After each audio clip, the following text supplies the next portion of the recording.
دافع عن أرضك ووطنك.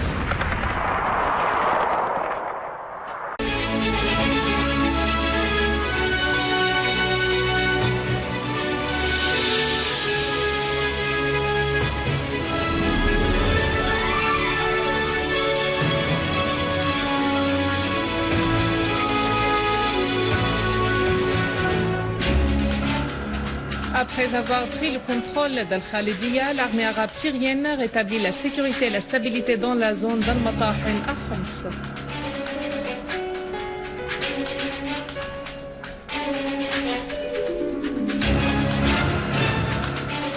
La Russie réclame la levée des sanctions imposées à la Syrie et affirme sa disposition à poursuivre le traitement avec la Commission de l'ONU sur les droits de l'homme en Syrie.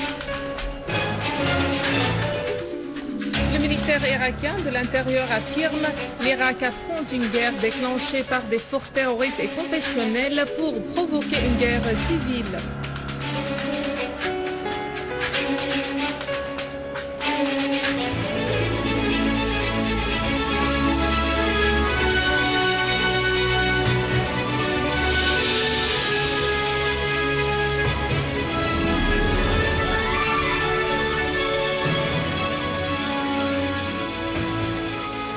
Mesdames et messieurs, bon après-midi et merci d'être avec nous.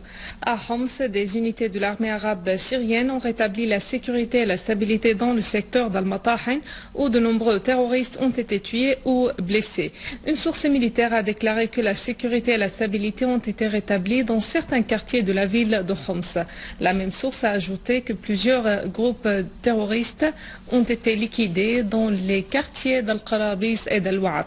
D'ailleurs, des unités de l'armée arabe syrienne ont également repoussé l'infiltration de certains groupes terroristes armés dans les régions d'Ad-Dara et d'Al-Ghasbiya au nord de Homs.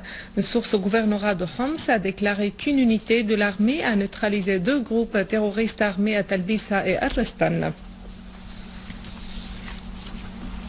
L'armée arabe syrienne parachève sa mission nationale dans la purification de Homs et d'autres villes en Syrie du terrorisme et continue ses opérations dans les quartiers jouxtant la zone d'Al-Khalidia après y avoir établi la sécurité et la stabilité. Les terroristes qui avaient piégé les maisons, creusé des tunnels et utilisé des pierres antiques pour dresser des barricades à Khaldia ont reçu des coups durs de l'armée arabe syrienne qui a réalisé une nouvelle victoire stratégique sur le terrorisme. L'armée arabe syrienne a annoncé le contrôle total du quartier de Khalidia à Homs après la liquidation des groupes terroristes qui y avaient perpétré des actes de sabotage. L'armée a également annoncé avoir détruit plusieurs tunnels utilisés par les terroristes pour exécuter leurs crimes. Des dizaines de charges explosives plantées par les terroristes dans les rues et les immeubles ont été désamorcées.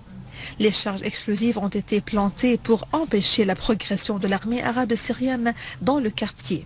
D'ailleurs, les forces de l'armée arabe syrienne poursuivent leur mission dans la liquidation des terroristes takfiristes à Babhoud, à Karabis et à Jouret al-Shayah à Homs. Les héros de l'armée arabe syrienne ont libéré la mosquée de Khalid ibn al-Walid à Homs après que des terroristes armés l'avaient contrôlée et utilisée dans la planification de leurs attaques. Les terroristes ont fait de la mosquée de Khalid ibn al-Walid une chambre d'opération. Cette mosquée était un abri sécurisé pour eux, étant donné son importance historique pour laquelle ils estimaient qu'elle ne serait pas visée par les forces de l'armée arabe syrienne. Ici Guy, le leader concurrent Khalid ibn al-Walid. C'est à cet endroit qu'il avait mené son dernier combat contre les Romains à Homs. Plus tard, le roi Zahir Bibas a édifié une mosquée sur le mausolée d'Ibn al-Walid, dont le nom a été également donné à la région tout entière, connue désormais sous le nom de Khalidia. Le mausolée demeurait sécurisé jusqu'à ce que fut venu le jour où un ignorant a donné une fatwa takfiriste selon laquelle les tombes des Sahaba, les compagnons du prophète Mohammed, sont des statues qui devraient être détruites. C'est ainsi que le mausolée a subi des actes de subversion commis par les terroristes y retranchés. 2 autres mausolées des Sahaba Ammar ben Yasser et Hajr ben Adi al-Kindi ont subi le même sort par ces terroristes armés. S'ils n'avaient pas osé détruire la mosquée de Khalid ibn al-Walid, c'est parce qu'ils étaient encerclés par les forces de l'armée arabe syrienne. Après la libération de la mosquée, des travaux de restauration seront menés sous directive de l'État. Toujours à Homs, des citoyens sont tombés en martyrs et d'autres ont été blessés dans la chute d'une roquette tirée par des terroristes sur la mosquée d'Al-Houssami située dans le quartier Ad-Dablan. La mosquée a été prise pour cible au moment où les fidèles sortaient hier soir après la prière d'At-Tarawih. L'explosion de la roquette a également causé des dégâts matériels considérables dans les maisons avoisinantes. Et dans les environs de Homs, les forces de l'armée arabe syrienne ont déjoué une tentative d'infiltration d'un groupe terroriste depuis le Liban vers la Syrie au niveau de Khirbat Hammam dans la campagne sud d'Al-Qsir. Des terroristes ont été tués et d'autres blessés alors que 2 autres ont été arrêtés. À Idlib, dans la banlieue d'Idlib, des forces de l'armée arabe syrienne ont détruit des caches de terroristes de Front al-Nusra et un atelier pour la fabrication des roquettes à Ma'arit al-Nu'man. Des terroristes ont été tués et leurs armes ont été détruites dans les opérations menées par l'armée arabe syrienne dans 5 villages dans la banlieue d'Idlib. À Alep, l'armée arabe syrienne a détruit des armes et des munitions chargées dans un véhicule de terroristes sur l'axe Atareb-Daret Izza Oram al-Soghra dans la banlieue sud-ouest du gouvernorat et ce avant l'arrivée de ce véhicule à Khan el-Assal, liquidant ainsi les terroristes à bord. D'ailleurs, nombre de terroristes ont été abattus sur les routes d'Al-Raqqa, de Bab Halab, à Ain Daqna, à Tel Rufat, à Der Hafer, à Ma'arnaz et à Al-Mansoura. L'armée arabe syrienne s'est accrochée avec des terroristes qui s'étaient infiltrés à Dahret Abd Rabbo dans la région de Layramoun, dans laquelle l'armée arabe syrienne avait éliminé des terroristes dans la zone d'Al-Ma'amel. L'armée arabe syrienne a également repoussé des attaques des terroristes contre la prison centrale d'Alep, détruisant leur rassemblement à proximité de l'usine de verre à Hilan, dans les fermes d'Al-Jbeili, à Tellet Madafé et la station de carburant à Al-Kholandi et des repères de terroristes dans les 2 villages d'Al-Alqamiya et de Mener. L'armée arabe syrienne a déjoué une tentative de terroristes de s'infiltrer aux zones sécurisées dans le quartier d'Al-Rashidine et de Salah ad-Din, d'Al-Amiriya et de Bustan al-Qasr, tuant et blessant des dizaines de terroristes et détruisant leurs armes et munitions.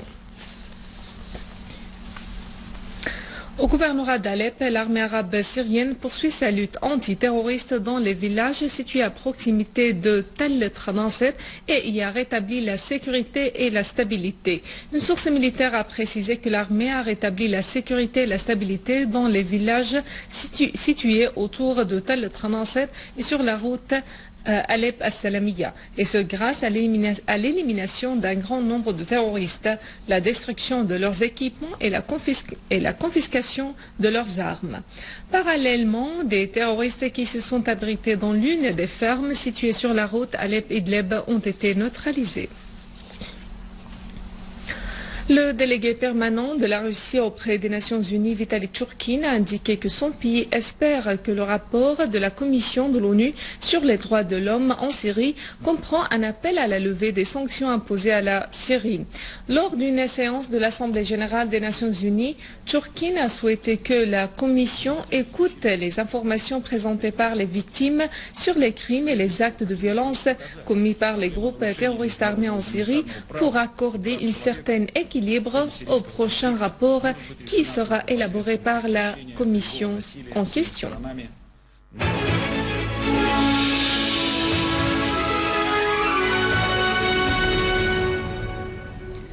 Le ministère irakien de l'Intérieur a affirmé que l'Irak affronte une guerre déclenchée par des forces terroristes et confessionnelles pour provoquer une guerre civile parmi les composantes du peuple irakien.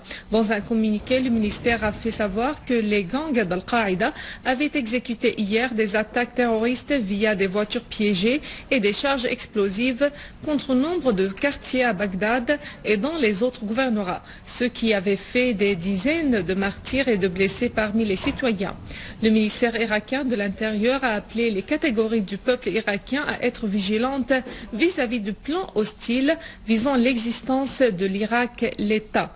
En outre, une brigade s'est rendue dans la ville de Toz Kharmato pour sauver ses habitants d'une guerre d'extermination déclenchée par le réseau terroriste d'Al-Qaïda contre eux, alors que le commandement des opérations à Bagdad avait dit que 105 prisonniers qui avaient pris la fuite de la prison d'Abu Ghraib ont été tués et que 349 autres ont été arrêtés.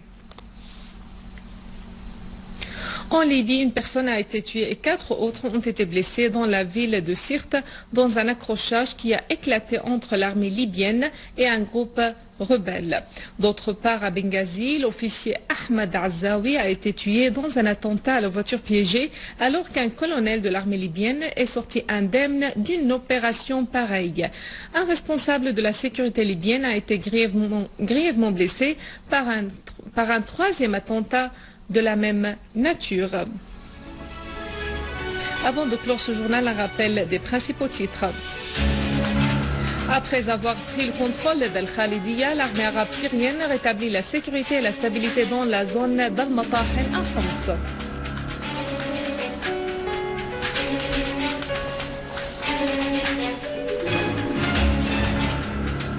La Russie réclame la levée des sanctions imposées à la Syrie et affirme sa disposition à poursuivre le traitement avec la Commission de l'ONU sur les droits de l'homme en Syrie. Le ministère irakien de l'Intérieur affirme l'Irak affronte une guerre déclenchée par des forces terroristes et confessionnelles pour provoquer une guerre civile.